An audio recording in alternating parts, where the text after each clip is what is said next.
Hey guys, welcome back to my YouTube channel. If this is your first time visiting my channel, my name is Nurse Mag. I talk about everything concerning relocation to the UK to become a Band 5 UK registered nurse, IELTS, CBT, OSCE. I talk about pregnancy, labor, and delivery. So if any of this interests you or relates to you, please click on the subscribe button so you can keep getting notifications whenever I post new videos here.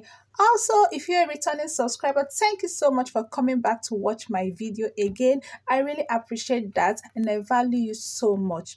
All right, after my last video here, I got lots of questions about the step-by-step process of becoming a Band 5 UK registered nurse, and that's what I've come to share today. I've come to share a detailed information about the steps involved. The first thing is to be determined that you want to go through this process, because this process is an ambiguous one and a stressful one at that. So you need to make up your mind that no matter what happens, you will not quit the process, because once you have registered and you've paid the application fee, the process starts counting and you have a maximum of 2 years to complete this process and get your PIN. So in case you have an issue, maybe you fail your IELTS after the first, second or third attempt, whatever, or you have an issue with your CBT, you don't need to quit. All you need to do is to book the exam again and then rewrite it. Make sure you rewrite it until you pass it, and then you continue the process. Don't get tired.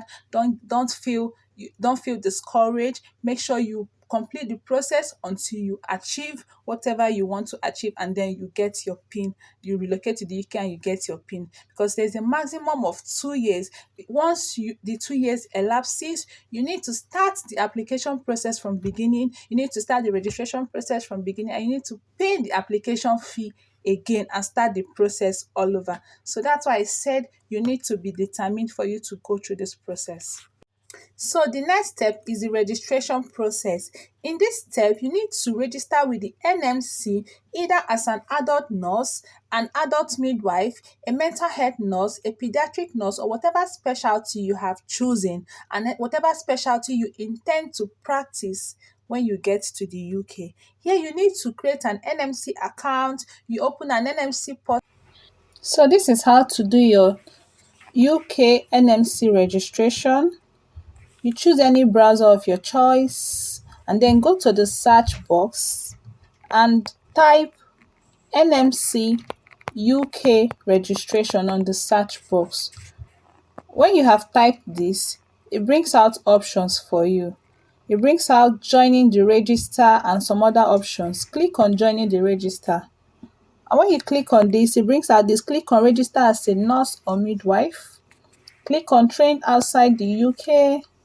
Then click on get your pre-application checklist to answer. Okay, just to answer some questions, click on get your checklist and then you answer the questions. Do you have a valid passport? Have you changed your name? I don't intend to do this application again, so I won't proceed. Then you go one step backwards. Okay, now you can see number 2. Click on it. Click on the show. It brings out this for you. Click on begin your application and start your application. So now you have to click on next and continue the application process.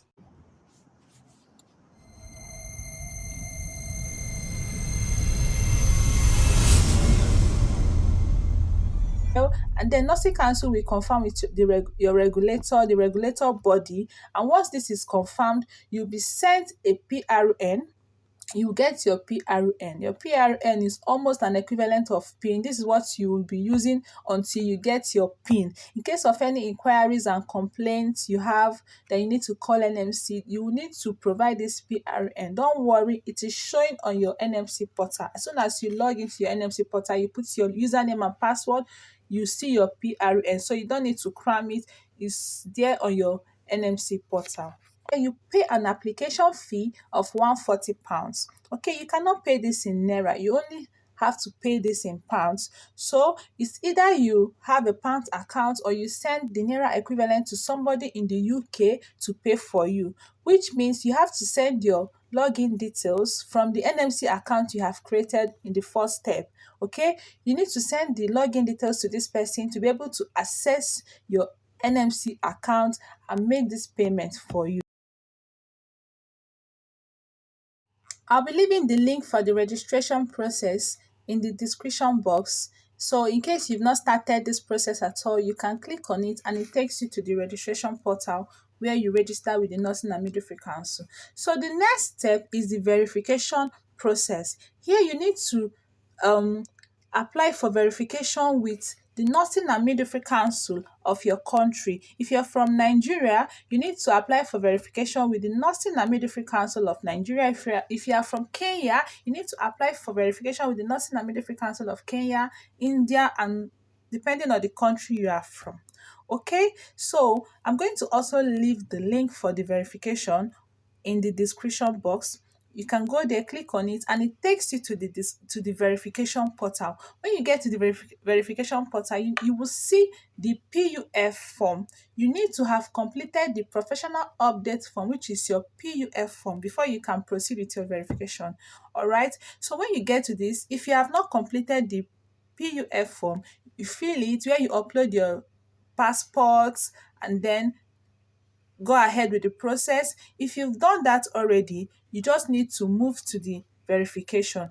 Choose the verification option, and then when you click on it, it asks you to upload your nursing document, your notification, your license, and some other document it requires. The options are clearly stated. You will see whatever document you need, you upload your document. Okay, after uploading your document, it will ask you to pay for your verification.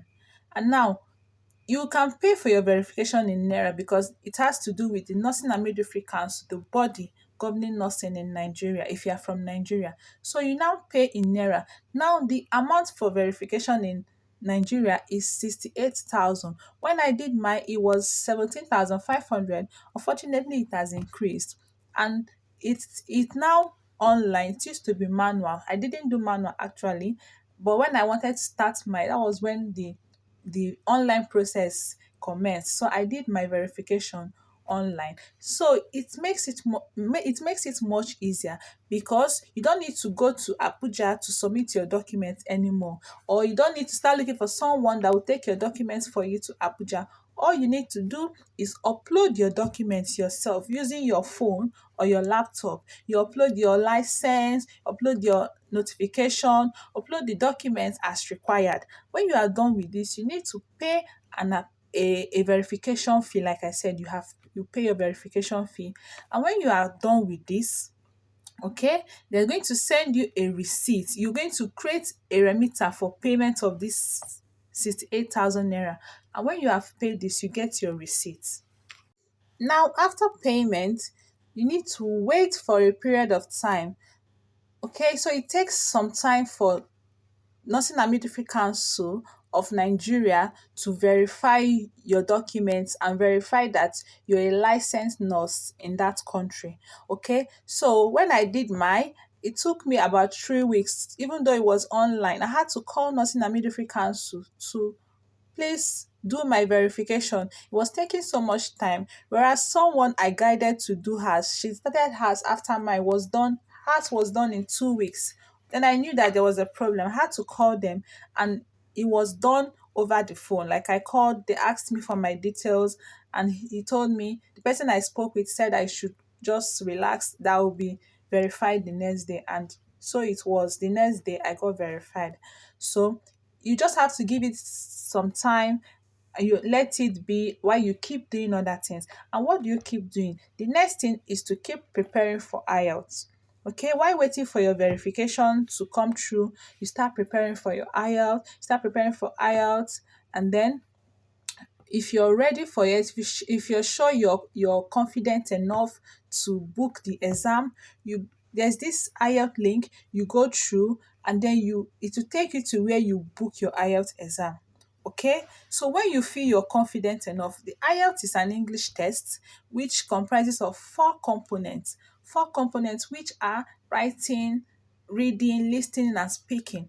Okay, most times the speaking is done first. Okay, you ask some questions, you express yourself. I won't want to talk about the IELTS today. Maybe I'll create a particular video especially for IELTS talks, but today I'm going to talk about just verification, licensing, and all that. So the If you're confident enough that you're going to do well, even if you're not confident, you don't have to wait till you're so much confident that you're going to do well in your IELTS. Just there's this extent you know you have practiced enough, and then you want to go and see.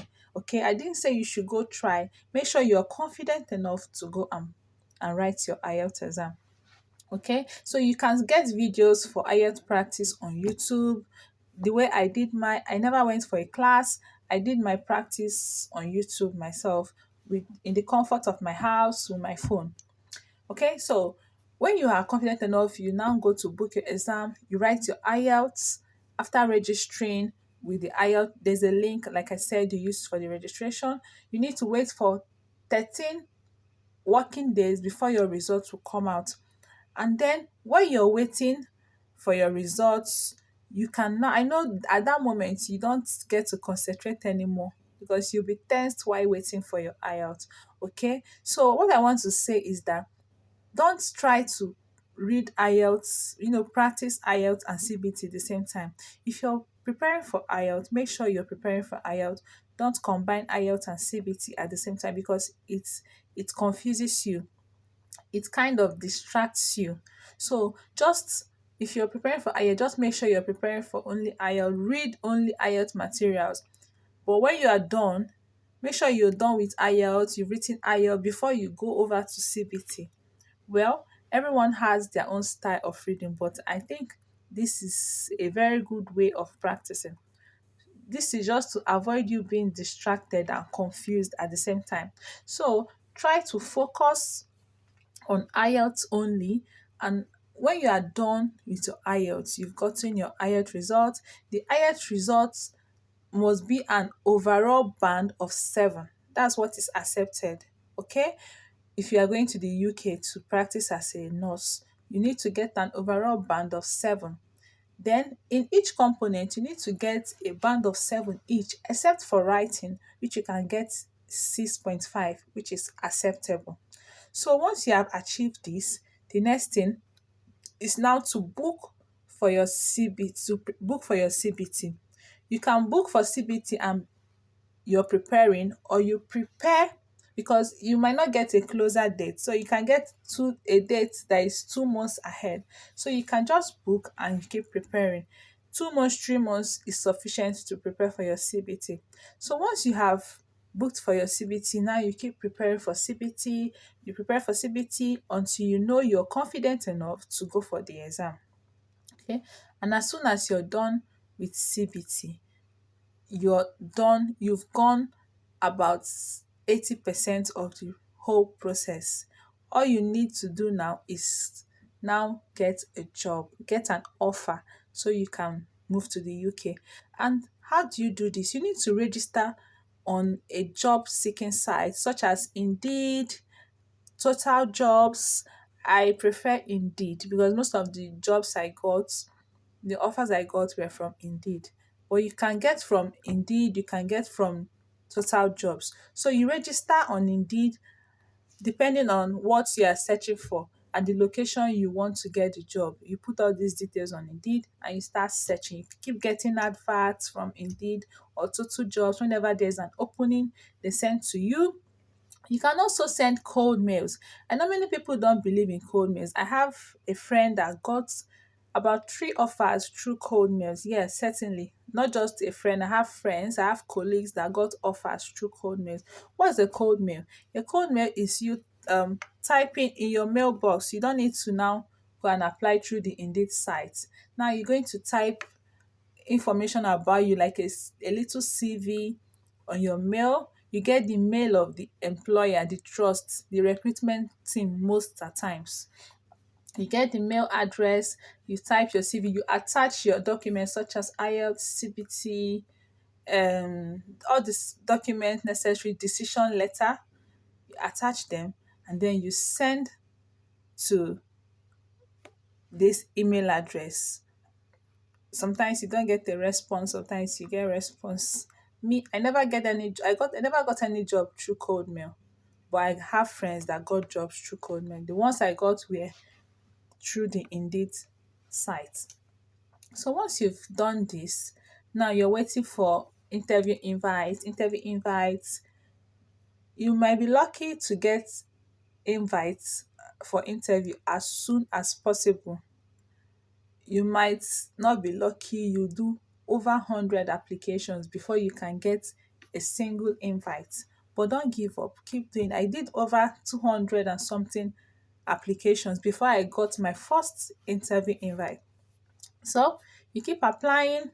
So the moment you get an interview invite, you do the job, the interview, you will see WhatsApp groups, Telegram groups that, you know, that contain people that are in this trust, maybe pioneers, predecessors. You see people, so they will put you through on the particular question you need to, go through for the interview. If you don't see anybody, you definitely see someone to put you through somehow. Then, if you finish the interview and you get the offer, congrats, wow. The next thing to do, you wait for your trust recruitment team to get back to you. If they've given you the conditional offer of employment, they get back to you and tell you the documents they want you to send back to them. Okay? They could ask for your IELTS, your CBT, decision letter. Decision letter, don't forget, is the letter that is being sent to you, like the email containing the go ahead and write CBT message. Once you have finished your verification with NMC, remember that you are being sent a mail that says you can now proceed to book your CBT. That's what is called your decision letter. Okay, don't forget that. So when you're applying for jobs, you use your decision letter. Most times you send it to show that you're now eligible to write CBT. Before you went to write CBT, you didn't just decide to go and do it on your own. So when you send these documents, okay, then your trust will get back to you. Once you have gotten an offer, don't wait. Go and book for TB tests. Okay, just go and book a date for TB tests. You might not get a close day, you might get a close day, whichever one you get. TB expires in 6 months. So from that time you're getting your offer to your travel time, it wouldn't be more than 6 months probably. Yeah, it cannot just exceed 6 months. So it will be within the time of 6 months. So once you get an offer, don't hesitate to book for TB test. So once you have booked your TB test, you're waiting, okay, for your trust to get back to you, and then they send you your COS. Once you have gotten your COS now, you go with your COS and your TB tests, and then you need your TB for visa application. You do your visa application online and you book a date for biometric capturing. Biometrics for visa is done either in Lagos or Abuja, depending on your choice, depending on where you are. Okay, so when you are booked for this, finish your visa application online, you go for your capturing on the day you have chosen. After visa capturing, you wait for about 15 working days before your visa comes out. So once your visa comes out, you tell your trust that your visa is ready. They will tell you that when your visa is ready, you should let them know so they can book a date for you, a flight for you, depending on if they are the ones booking your flights. If you are the one booking your flight, you book your flight by yourself. And if it's your trust that is booking your flight, they book your flight for you. And the next thing is for you to fly down to the UK, buy everything you need and fly down to the UK. So that's it.